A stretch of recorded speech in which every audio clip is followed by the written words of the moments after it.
Saludos, bienvenidos a la lectura gnóstica del Nuevo Testamento. Continuamos con el Evangelio de Lucas, capítulo 10, misión de los 70.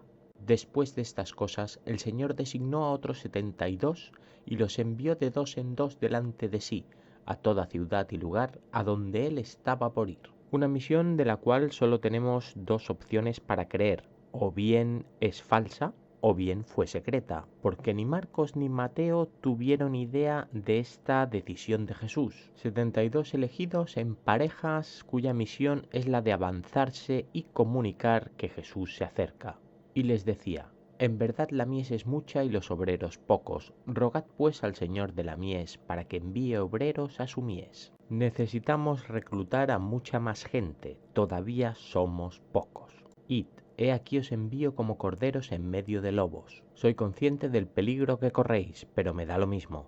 No llevéis bolsa, ni alforja, ni sandalias, y a nadie saludéis en el camino. Parece, según la información que nos da Lucas sobre las palabras de Jesús, que éste les envía sin ningún miramiento a algún lugar donde frecuenta la gente más peligrosa. No llevéis nada que pueda atraerlos.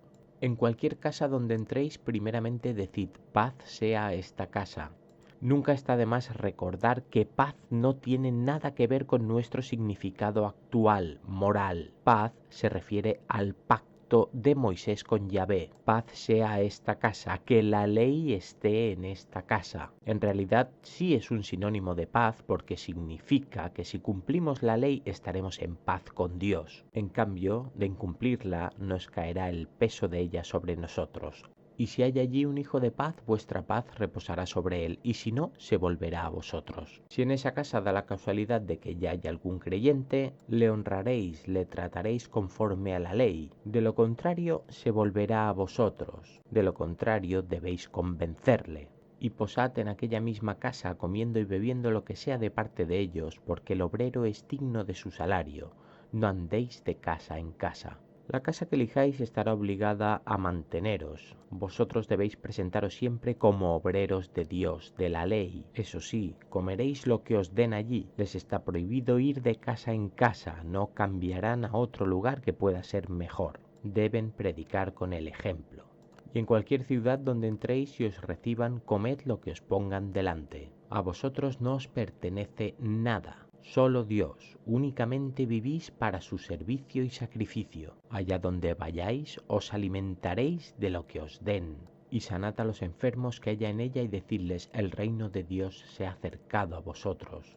La enfermedad es el pecado es aquello que está contra la ley. Sanadlos, volvedlos al camino, a la regla. Pero en cualquier ciudad donde entréis y nos reciban, saliendo a sus plazas, decid: pero en aquellas ciudades donde no seáis bienvenidos, os sacudimos aún el polvo de vuestra ciudad que se nos pegó a los pies. Pero sabed esto: el reino de Dios se ha acercado. Podemos comprobar tras la lectura de 3 evangelios ya que esa imagen que se nos vende de Jesús misericordioso, amoroso con toda la humanidad, todavía no ha aparecido aquí de mano de ninguno de los 3 evangelistas. Allá donde detectéis contrarios a mí, advertidles: no perdonaréis ni al polvo que se ha pegado a vuestros pies. Esta gente va descalza, que no se nos pase por alto, por orden expresa de este Dios del amor. Os digo que en aquel día será más tolerable para Sodoma que para aquella ciudad. Dios no admite la discrepancia. Todo le pertenece, ya que todo lo que no le pertenece debe morir. Así lo dice la ley, así lo vaticina Jesús. Ayes sobre las ciudades impenitentes. Ay de ti, Corazín, ay de ti, Betsaida, porque si en Tiro y en Sidón se hubieran hecho los milagros que se hicieron en vosotras, haría tiempo que sentadas en cilicio y ceniza se hubieran arrepentido. Se ve que en Corazín y en Betsaida han hecho milagros que no se han hecho en Tiro y en Sidón. Entiendo que las primeras son contrarias y las segundas son favorables a la causa. Ay de quien no se una a ella. Por tanto, en el juicio será más tolerable para Tiro y Sidón que para vosotras. Pues ya no estoy tan seguro que Tiro y Sidón sean completamente favorables a la causa de Jesús, pero algo más que Corazín y Betsaida sí. Y tú, Cafarnaúm, ¿acaso serás exaltada hasta el cielo? Hasta el Hades serás abatida. Y tú, Cafarnaúm, ciudad donde yo mismo he estado ejerciendo en las sinagogas, donde he congregado a multitudes, donde he orado desde la orilla de su mar, donde prácticamente he instalado mi primer campamento. ¿Te crees que te has ganado ya el favor de Dios? Pues no, al infierno. Un infierno curiosamente griego también. El que os oye me oye a mí, y el que os rechaza me rechaza a mí, y el que me rechaza rechaza al que me envió. Y creo que lo leído desde el Génesis, creo que sería ya repetirse demasiado si volvemos a explicar qué significa rechazar a Yahvé. Regreso de los 70. Regresaron los 72 con gozo, diciendo: Señor, aún los demonios se nos someten en tu nombre. Regresan estos 72 y están contentos. Incluso los peores pecadores se han unido a nuestra causa. Desconocemos si por convicción o por miedo. Imagino que entran en pequeñas villas, llegan a una casa, llaman a la puerta, abres y hay dos tiparracos que solo visten una túnica con pies ensangrentados o callosos, tíos duros. Vienen a reclamar hospitalidad, tienes que darle aquello que tienes. De lo primero que hablan es de la ley de Yahvé. Se presentan como sus siervos, sus obreros. Todos conocen la ley, todos saben de qué es capaz un fanático de ella. Indagan si estás con ellos o contra ellos. Tienen una misión, necesitan gente. Tal vez te necesiten a ti, o a tu hijo, o hijos. No tienes opción. Si aceptas, te convertirás en uno de ellos. Si te niegas, únicamente existe una posibilidad: que sean derrotados. Si vencen, volverán. Les dijo: veía yo a Satanás caer del cielo como un rayo. Lucas nos obsequia aquí con unos efectos especiales. He aquí os doy potestad de hollar serpientes y escorpiones y el poder del enemigo, y nada os dañará. Vuestra misión ha sido un éxito y yo os compensaré. Os otorgo mi protección. Nada os puede dañar. Estáis en paz con Dios. Pero no os regocijéis por esto, de que los espíritus se os someten, sino regocijaos de que vuestros nombres están inscritos en los cielos. El éxito no está en que seáis capaces de reclutar a gente, de que se os sometan, sino de la convicción de que vosotros sois los elegidos. Con esto ya les otorga una categoría superior a los recién reclutados. Esto provocará lo de siempre, lo que ya hizo Moisés en el Sinaí: castas. Jesús pretende la cima de la pirámide. Tras él, sus 12 elegidos. Estos le cuidan, son la élite, aunque no entiendan ni una palabra, sus guardaespaldas. Bajo estos 72. Estos sirven a los 12 y a Jesús, y someten a todos los demás. Así funciona, siempre, para toda la eternidad. Jesús se regocija. En aquella misma hora se regocijó sobremanera en el Espíritu Santo y dijo: Te alabo, oh Padre, Señor del cielo y de la tierra, porque escondiste estas cosas de sabios y entendidos y las revelaste a niños. Sí, Padre, porque así te agradó.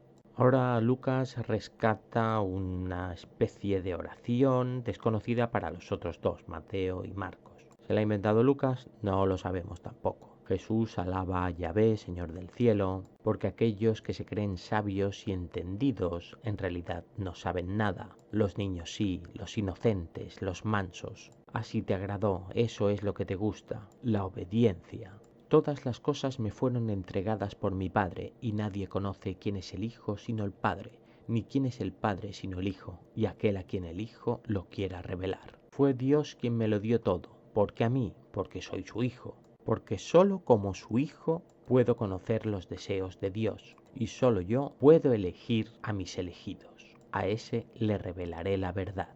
¿Quién soy? Dios. Y volviéndose a los discípulos aparte dijo: Bienaventurados los ojos que ven las cosas que veis. Se vuelve entonces a los discípulos y les dice: qué suerte tenéis de tenerme. Porque os digo que muchos profetas y reyes desearon ver las cosas que vosotros veis, y no las vieron, y oír las cosas que oís, y no las oyeron. Lo que hubiesen dado los antiguos profetas por ser uno de vosotros. El buen samaritano. Y he aquí un doctor de la ley se levanta para tentarlo, diciendo: Maestro, ¿qué haré para heredar la vida eterna? Entre los que ha conseguido reunir Jesús vemos que se encuentra gente de diferente tipo. Un doctor de la ley, posiblemente un sacerdote, le pregunta expresamente cómo conseguirá esa vida eterna. Él entonces le dijo: ¿qué está escrito en la ley? ¿Cómo lees? Jesús lo pone en un compromiso. Si tú eres maestro de la ley, ¿qué me estás preguntando? Allí está escrito. Y él respondiendo dijo: amarás al Señor tu Dios de todo corazón y con toda tu alma y con todas tus fuerzas y con toda tu mente, y a tu prójimo como a ti mismo. Ese y no otro, este únicamente es el amor de Dios. En ningún caso puede equivaler esto a que le identifiquemos como al Dios del amor. Le dijo: rectamente has respondido, haz esto y vivirás. A Jesús le satisface esta respuesta, pero fijaos que le dice: sigue ese mandato y vivirás. No vivirás en la vida eterna. Por lo tanto, no sabemos si aquí Jesús le acaba de perdonar la vida, la terrenal. Pero él, queriendo justificarse, dijo a Jesús: ¿y quién es mi prójimo? La antigua ley de Moisés identifica al prójimo como todo aquel que sirve a la ley de Yahvé, todo elegido del pueblo de Israel, nadie más. Respondiendo Jesús dijo: cierto hombre bajaba de Jerusalén a Jericó y cayó en mano de salteadores, los cuales, después de desnudarlo y golpearlo, se fueron dejándolo medio muerto.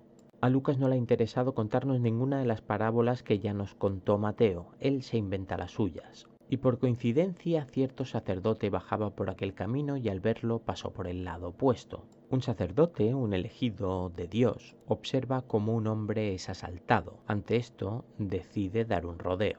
Igualmente un levita, al llegar junto al lugar y al verlo, pasó por el lado opuesto. Un levita de la casta inmediatamente inferior a la de los sacerdotes, cuya única misión de por vida y para toda la eternidad es proteger el cumplimiento de la ley, observa lo mismo y también se va para otro lado. Pero un samaritano que iba de camino se acercó a él y al verlo fue movido a compasión. Pero un samaritano sin más distinción, un hombre sin los privilegios de los levitas o sacerdotes, lo ve y se compadece. Ya llegándose vendó sus heridas derramando aceite y vino, y poniéndolo sobre su propia cabalgadura, lo llevó a un mesón y cuidó de él. En la parábola de Jesús los otros no se fugan por evitar enfrentarse a los salteadores, no, sino en omisión de socorro, claramente. Y al día siguiente al partir sacó 2 denarios, los dio al mesonero y le dijo: cuídalo, y todo lo que gastes de más yo te lo pagaré cuando regrese. Comprobamos en esta parábola de Lucas que el samaritano es ideal. ¿Quién de estos 3 te parece que llegó a ser prójimo del que cayó en mano de los salteadores? No parece una pregunta muy difícil de responder. Veamos qué dice el especialista de la ley. Y él dijo: el que hizo la misericordia con él. Entonces Jesús le dijo: ve y haz tú lo mismo. Desde luego que se entienden mucho mejor las parábolas de Lucas que las del propio Jesús según Mateo. Lo único que había que hacer era esto: bajar el nivel a lo más infantil. Ya lo ha dicho, le gustan los niños. Jesús visita a Marta y a María. Mientras ellos iban de camino, entró en cierta aldea y cierta mujer de nombre Marta lo acogió como huésped. Van de camino, entiendo que hacia Jerusalén, todavía no nos han dicho con qué intención, aunque hemos leído evangelios anteriores. Resumidamente, al liarla, llegan a una aldea y cierta mujer, no sabemos quién es, pero se llama Marta. Y ésta tenía una hermana llamada Miriam, la cual, sentada a los pies del Señor, oía su palabra. Marta tiene una hermana que se llama Miriam, como todas, y parece que está sentada admirando lo que dice este señor, que trae con él una multitud de tíos descalzos que visten túnica, que dicen que son los que vienen a hacer cumplir la ley de Moisés, y que él les manda porque es hijo de la estirpe del rey David.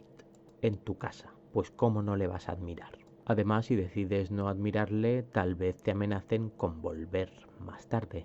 Pero Marta estaba atareada con respecto a mucho servicio y parándose dijo: Señor, ¿no te importa que mi hermana me dejó sola para servir? Dile pues que me ayude. Marta, que mientras los otros cuentan historietas y su hermana escucha, ella debe servirles a todos, a los que hayan decidido entrar. Pero el Señor respondiendo le dijo: Marta, Marta, afanada y molesta estás por muchas cosas. Ay, Marta, Marta, cuántos nervios. Pero solo una es necesaria, y Miriam escogió la buena parte, la cual no le será quitada. Tu hermanita me está escuchando a mí, eso es lo único que pido. Claro que también he dicho antes que allá y donde vaya tenéis que darme de comer. Bueno, pues ¿qué te cuesta? Tampoco es para montar un drama así. Tu hermana se queda aquí, conmigo. Veremos si sigue con él en el próximo capítulo. Un saludo.